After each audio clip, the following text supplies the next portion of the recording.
Bienvenue dans le podcast Kilo Émotionnel, le podcast qui t'aide à décoder les vraies raisons qui te poussent à trop manger. Je suis Johanna Verdi, coach de vie, auteure du guide Mon cahier Kilo Émotionnel, créatrice du programme Déjeuner en paix et moi-même ancienne mangeuse compulsive. Si la nourriture te rend dingue, si tu te jettes sur la bouffe à la moindre contrariété, si tu rêves de perdre du poids mais que tu es incapable de tenir un régime plus de 2 jours ou 2 heures consécutives, tu es au bon endroit.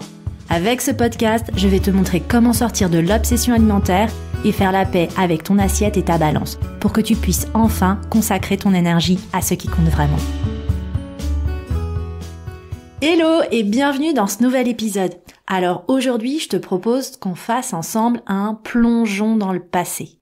Et aller explorer le passé, pour tout te dire, c'est pas forcément quelque chose que je fais souvent, parce que mon approche aujourd'hui, celle que je préconise et que je pratique, c'est celle du coaching, et pas forcément celle de la psychothérapie. Et tu sais que c'est en psychothérapie qu'on va un peu creuser dans son passé. Alors j'en profite pour faire une introduction sur ma vision de la psychothérapie vs le coaching, et je peux en parler puisque moi-même, à titre personnel, j'ai fait une psychothérapie, une psychanalyse même. À un moment de ma vie, j'avais 30 ans où, franchement, personne n'était capable d'absorber ma noirceur, mon tourment, ma détresse. Et j'avais vraiment besoin d'une aide extérieure. Donc, j'ai tout simplement ouvert les pages jaunes. Et alors, il y avait les pages jaunes sur Internet, quand même. C'était pas il y a si longtemps. Mais voilà, j'ai cherché sur Internet un psychothérapeute et j'ai regardé à côté de chez moi. J'y suis allée au feeling et j'ai trouvé quelqu'un de super qui m'a beaucoup aidée pendant 3 ans. Vraiment, j'ai envie de dire presque qui m'a sauvé la vie.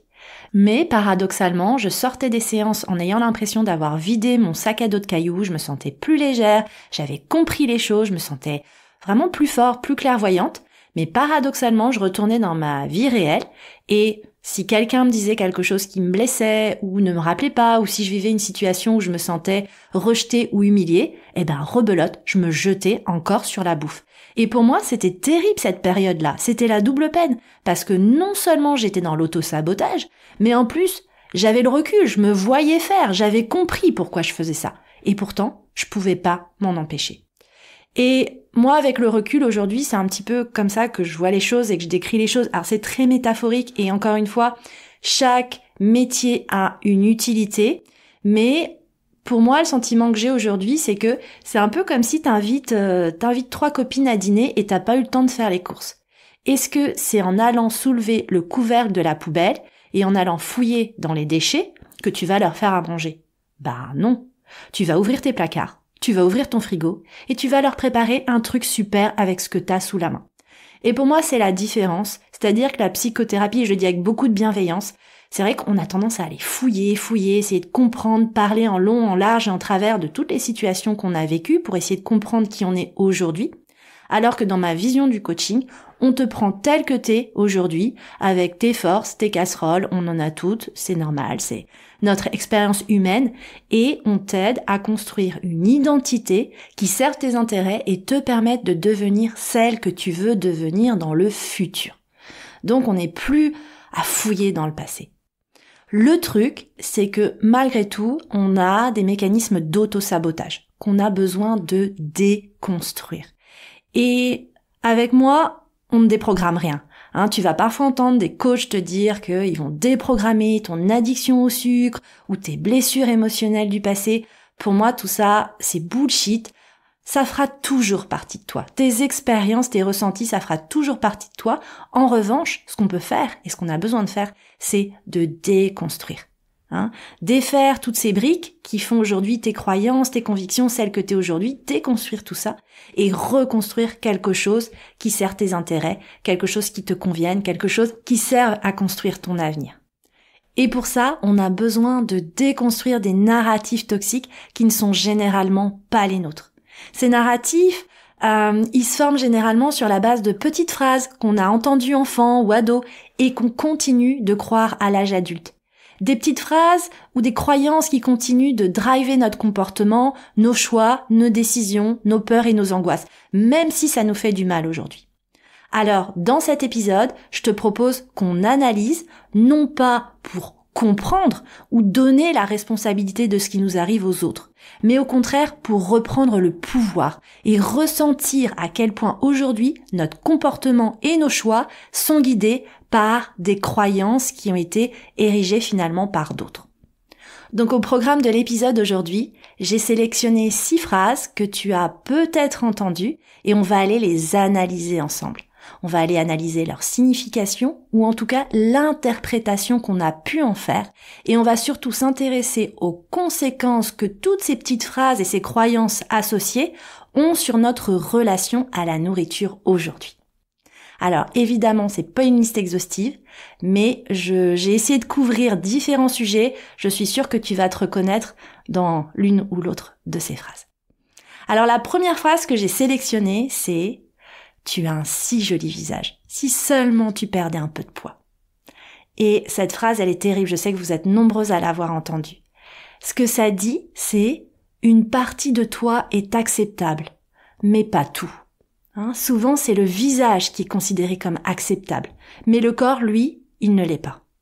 Donc, ce genre de phrase, ça contribue à une dissociation, à une déconnexion de ton corps.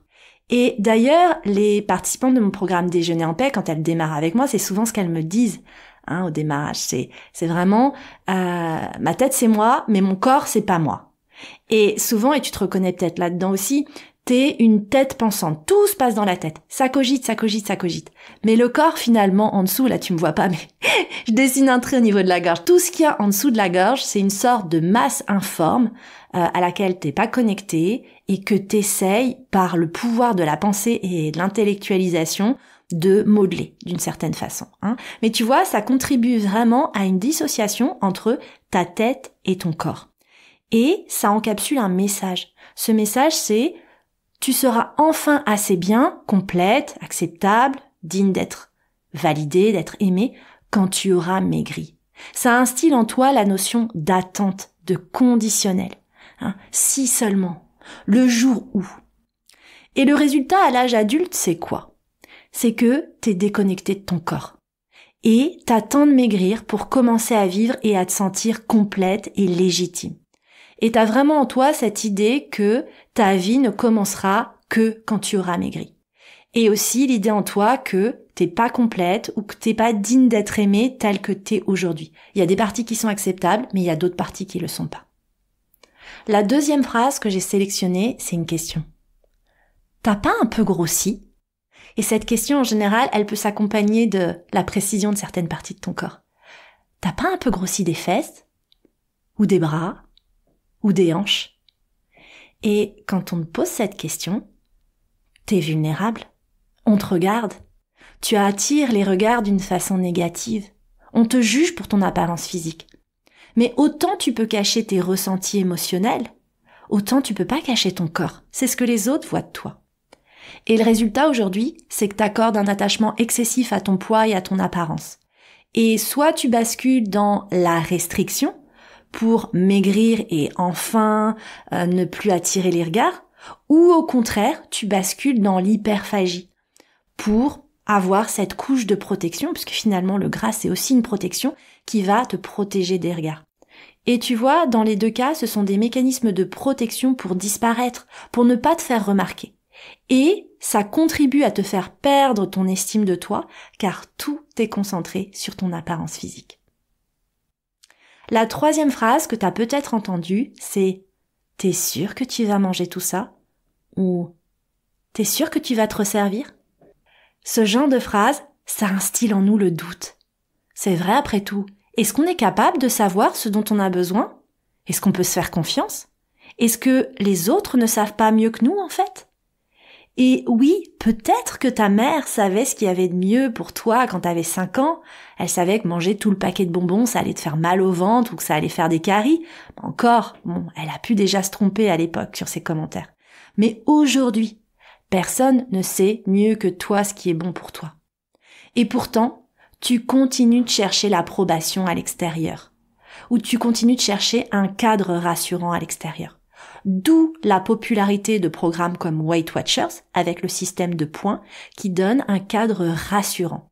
il y a d'autres personnes qui savent mieux que moi ce qui est bon pour moi, qui vont me donner ce cadre qui va me rassurer. Et d'où aussi la popularité des applis de régie où tu photographies ton assiette et tu l'envoies à un expert.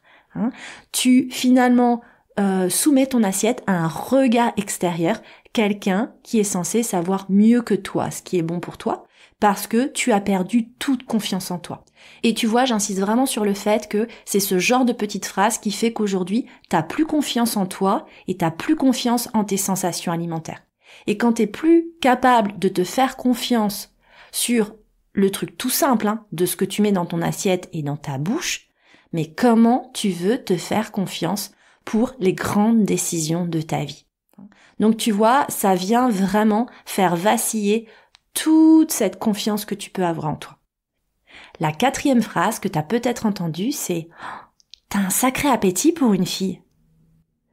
Et c'est fou ce genre de phrase, parce que ça associe la féminité au contenu de l'assiette.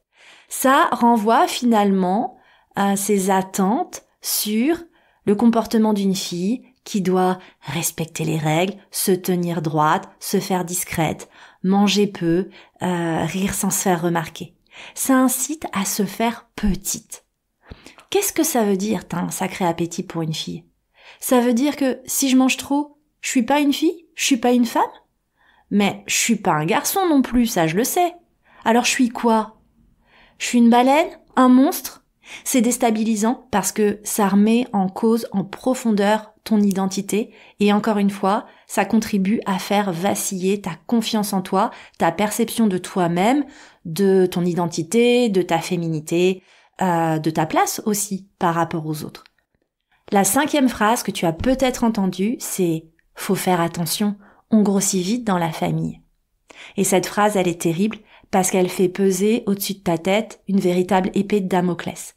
Chaque prise alimentaire devient une prise de tête. Il y a la notion de danger permanent. La nourriture, quant à cette phrase en tête, elle n'est pas du tout une source de sécurité et d'apaisement, mais elle est une source de tourment et de préoccupation permanente. Résultat, t'es convaincu que t'es obligé de te contrôler en permanence, et paradoxalement, tu as peut-être commencé à le comprendre grâce au podcast, c'est cette peur de grossir qui te fait manger. Donc tu grossis, donc tu es encore plus convaincu que la prophétie est vraie et est en train de se réaliser. Donc tu vois, il faut que tu prennes conscience que ce genre de phrase, ça contribue à perpétuer de façon transgénérationnelle une relation dysfonctionnelle avec la nourriture. Et évidemment, parfois, alors on me parle de circonstances génétiques, oui, dans ma famille, on est comme ci, comme ça, c'est génétique. Je pense que c'est un pourcentage infime des cas où effectivement tu as une variation ADN qui fait que tu as une propension à grossir. C'est vraiment un dérèglement, c'est très très très très rare. Ce qui se passe la plupart du temps, c'est plutôt des habitudes de vie, des croyances sur la nourriture qui se transmettent de génération en génération. Et oui, je l'ai pas dit aussi, des peurs, des angoisses, des croyances qui sont toxiques et qui sont erronées. Et ça se transmet. Et ça, c'est ce qui fait que de génération en génération, on est en surpoids. Mais encore une fois, ce ne sont que des croyances. Et moi, je t'invite vraiment déjà à en prendre conscience et à t'en décoller si tu as entendu ce genre de phrase. Et enfin, la 6e phrase que j'ai sélectionnée, alors tiens-toi prête, elle est costaud cette phrase, c'est « Si tu es trop grosse, personne ne voudra de toi. Tu ne trouveras jamais de mari. » Cette phrase m'a beaucoup touchée la première fois que je l'ai entendue de la part d'une des participantes de mon programme Déjeuner en paix.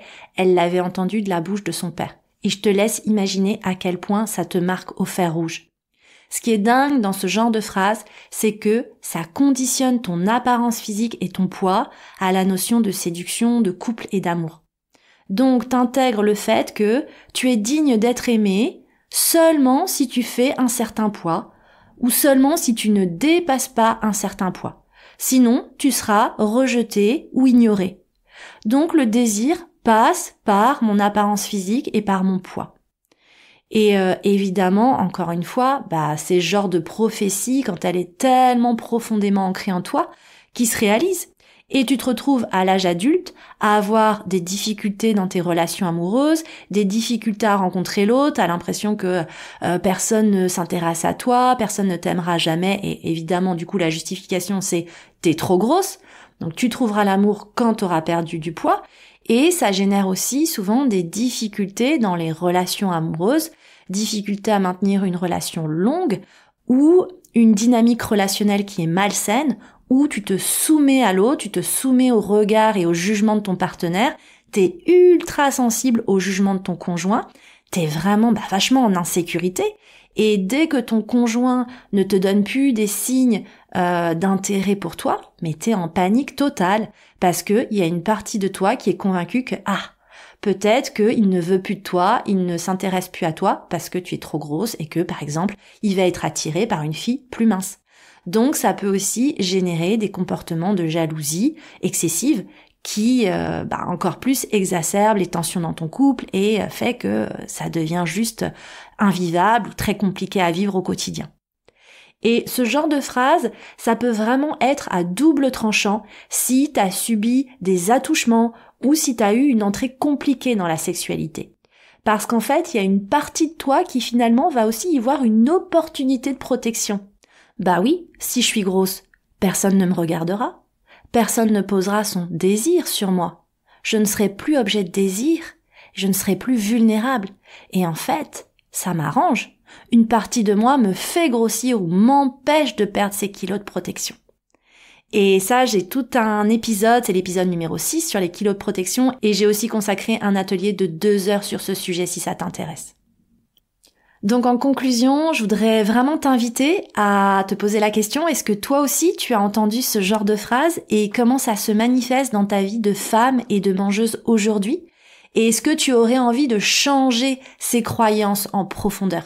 Si oui, je ne peux que t'inviter à t'inscrire sur la liste d'attente de mon programme Déjeuner en paix, qui est mon programme de coaching intensif sur 3 mois, qui démarrera là en avril et en septembre, puisque le programme de janvier est complet, mais on démarre 3 fois par an, en janvier, avril et septembre, parce que c'est exactement le travail qu'on fait.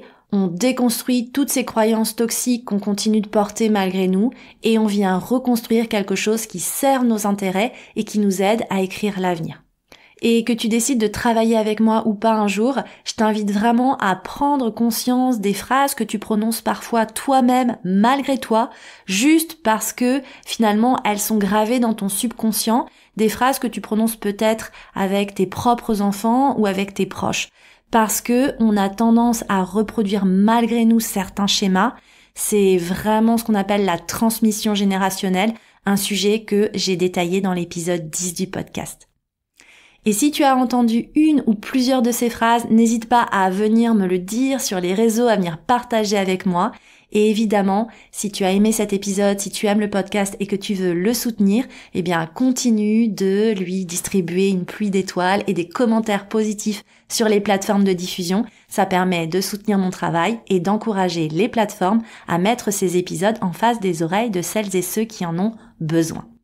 Et moi, je te retrouve la semaine prochaine. Je te proposerai d'aller explorer une autre croyance qui est généralement bien ancrée au sujet de notre rapport à la nourriture et qui est « je suis accro au sucre ».